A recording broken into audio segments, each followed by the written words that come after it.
What's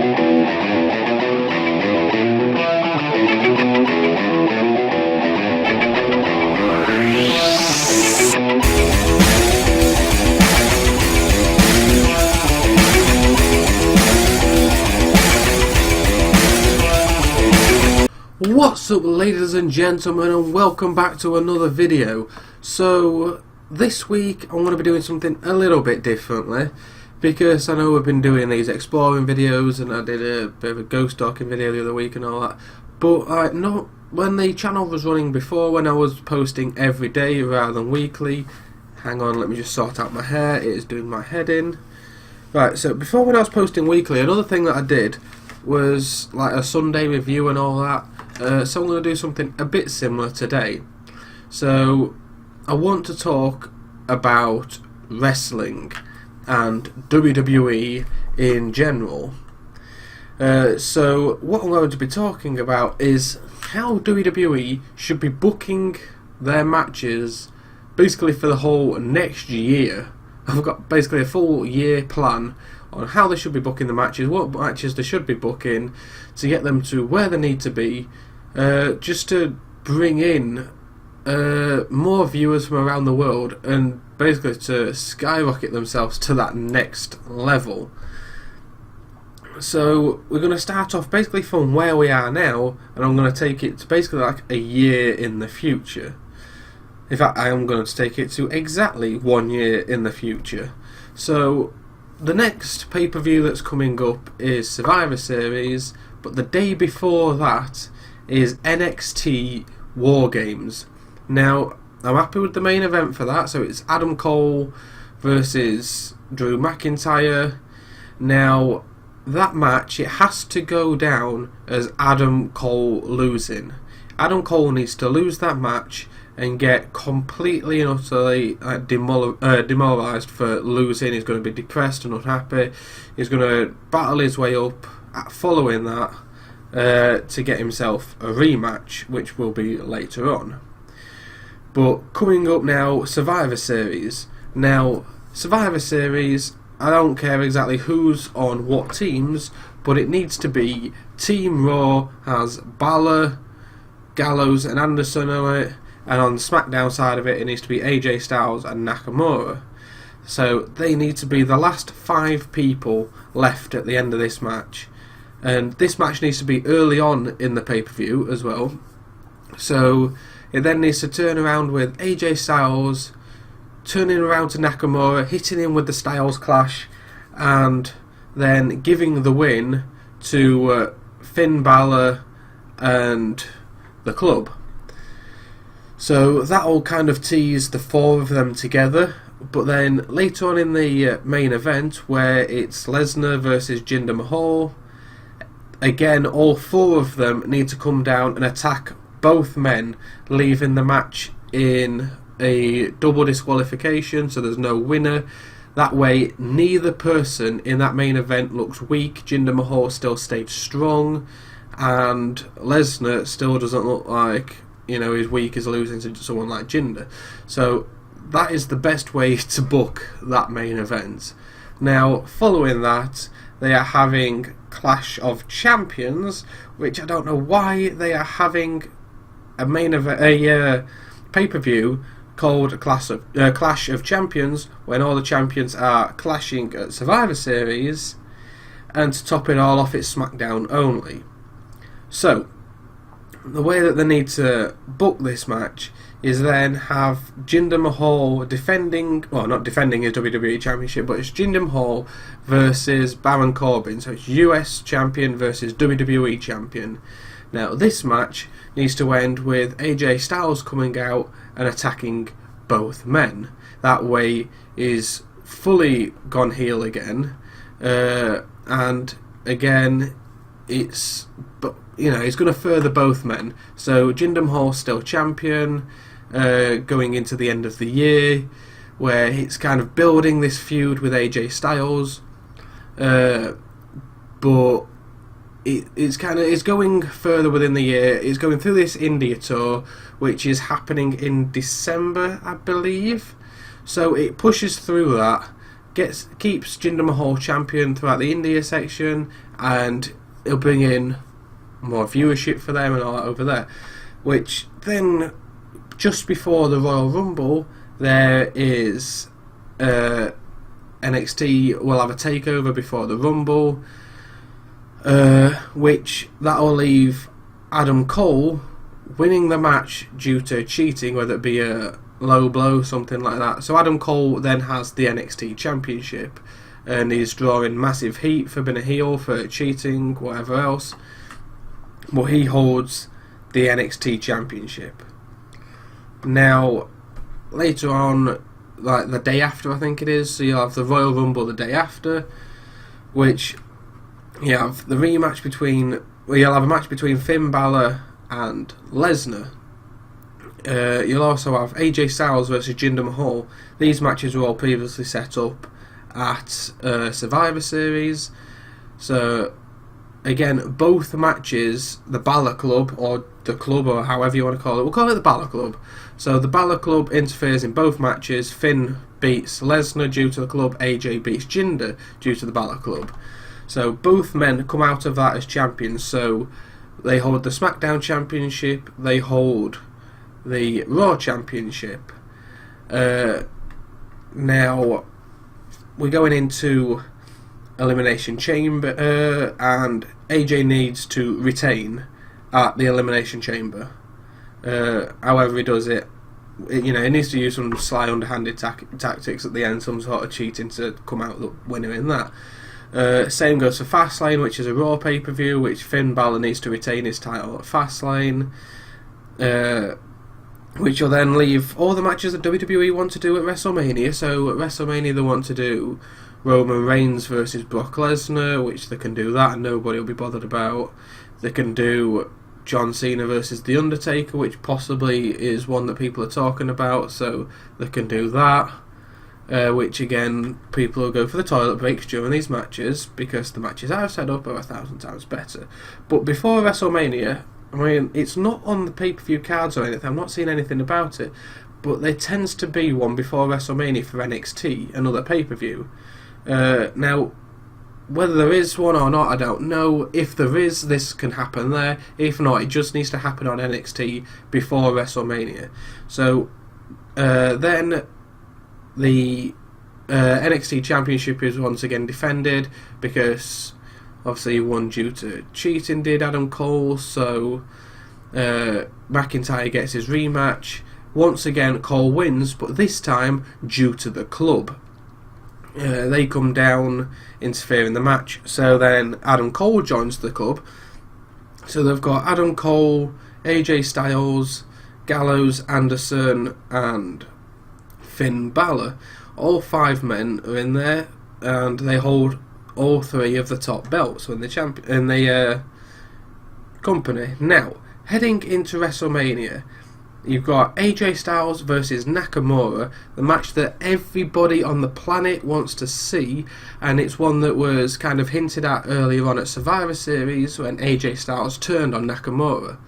Now, this match needs to be an absolute, it goes for like 45 minutes, it's an absolute epic, but it ends up finishing with Nakamura just about getting the win at the end, but then AJ Styles has the club interfere and AJ gets the win. That needs to be like one of the first matches on the card, because then later on you need to have a match, Bray Wyatt defending, going for the title against Finn Balor. Now this match, you have Bray Wyatt is starting to get the upper hand. He's turned face by this point because he's going against Finn Balor. Now at this point you then have the Balor Club come down and interfere. Now this is WrestleMania, you need some big moments in there, so the Balor Club down interferes, then the Wyatt family come out, and they have all the Wyatt family come out again.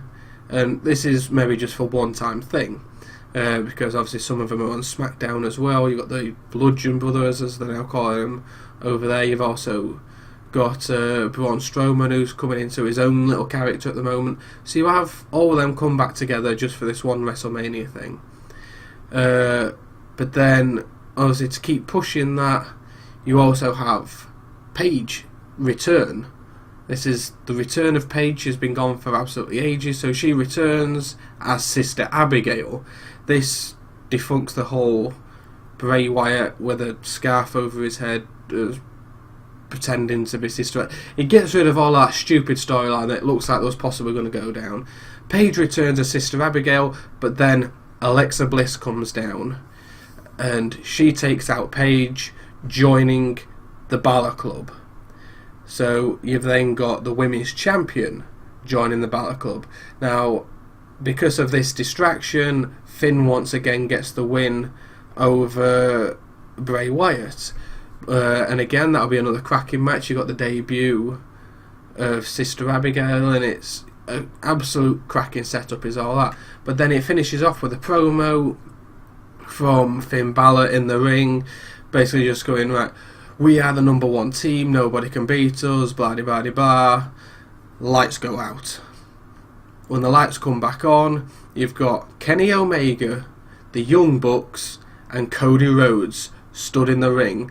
They have this kind of stare off at each other. Like, you've got the crowd with their holy shit chant. It's going absolutely nuts. The arena is going crazy. They end up having this massive battle off at the end, and that's how you kind of finish off the pay-per-view there. That needs to be the main event, finishing off the pay-per-view. So with this whole new, you've got two different ones. You've got the Balor Club, and then you've got the club with Cody, the Bucks, and Omega. Now again, you've got both factions on different shows. So you'd have the Young Bucks and Kenny Omega on SmackDown, and then you'd have Cody Rhodes on Raw. So you'd split it up a bit more that way. So then you end up with the next pay-per-view, Payback. Now this one's a Raw only pay-per-view, so at this one you need to have Cody Rhodes beating The Miz, or whoever's champion at the time, for the Intercontinental Championship. That brings them into power as well by having an extra title. Then you've also got Gallows and Anderson finally win the Tag Team Championships against whoever's holding it at the time there. I'm hoping it's still not the Shield. I'd prefer it to be...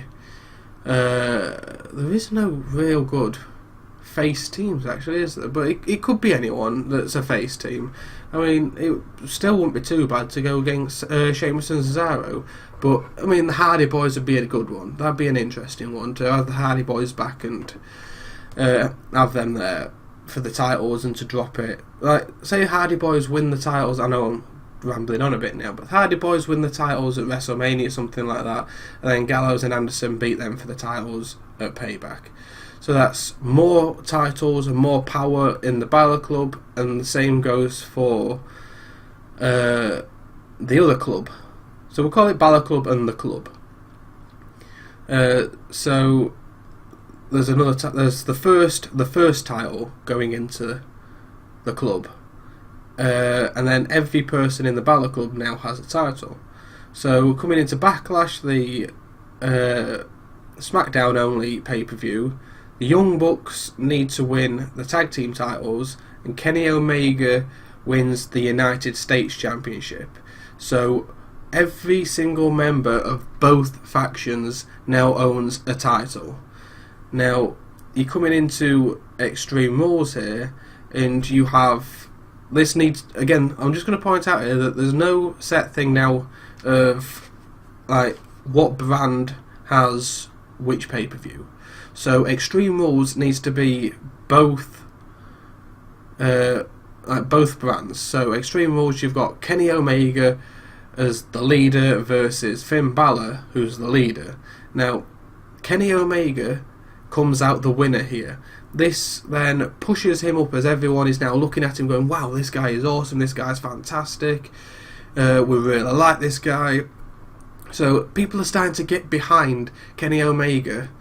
And this as well could do with being a lumberjack match, so everyone else is around the ring. They've got all the members of the club, all the members of the Balor Club, all around the ring here. So again, the next one, Money in the Bank, is a pay-per-view where it's hosted by both Raw and SmackDown. Now I know it's, you've got two back-to-back pay-per-views where it's hosted by both of them, but bear with it, because the Money in the Bank ladder match happens at the start of the pay-per-view, and at the start of the pay-per-view you've got half of the members SmackDown, half of them Raw. Only one brand is coming out the champion here, coming out with the briefcase, should I say. Kenny Omega wins that. So Kenny Omega wins the briefcase, and later on that night he then cashes it in on AJ Styles, which means he then has the US title and the WWE title. Now, at Great Balls of Fire, the next pay-per-view is a SmackDown only one, and I know last year it was Raw only, but bear with me, we'll do a swap over here. Or, the other one, Battleground, we'll have that. Well, okay, we'll stick with the way it was last year. So, at Great Balls of Fire, you've got Cody Rhodes versus Finn Balor, champion versus champion. Now, Balor needs to come out the winner there because obviously he's the leader, he needs to look the strongest, so he comes out the best there. So Kenny Omega is pushing up his faction on one side, but then Balor's pushing up his on the other side, like, yeah, I'm still the best. So it's like a battle between which faction really is better, and you're kind of rooting for both at this point. So then Battleground, you'd end up with Kenny Omega retaining his title against AJ Styles. Now there'll be more NXT takeovers, whatever else by this point, and you need to keep Adam Cole still as champion. That is essential to making sure that it's across all brands that they have this. So then you're coming into SummerSlam, and you need the Club versus the Balor Club, and at this point it doesn't really matter who wins.